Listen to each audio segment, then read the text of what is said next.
今日話俾大家知一個千金難買嘅靚湯配方啊！如果話你踎低起身咧都困難嘅，行2、3步路啊都要唞一唞，上個樓梯都索晒氣嘅。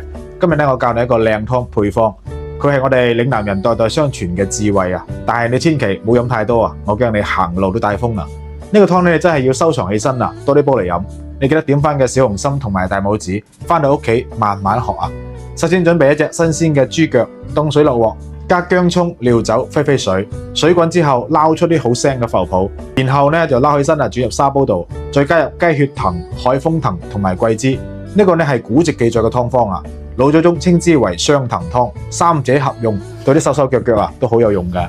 再放2片薑啊，加水完全浸個豬腳，冚蓋煲翻佢90分鐘，1個禮拜煲翻1-2次啊，恢復元氣，全身都有力。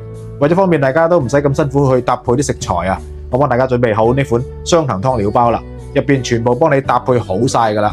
佢真材實料，獨立包裝啊，每次放一細包就可以煲一大煲湯啦。有需要嘅朋友可以點開我嘅頭像去我櫥窗度睇下。咁如果你都有我上面講嘅呢種情況啊，快啲帶翻去試一試，希望可以幫到你。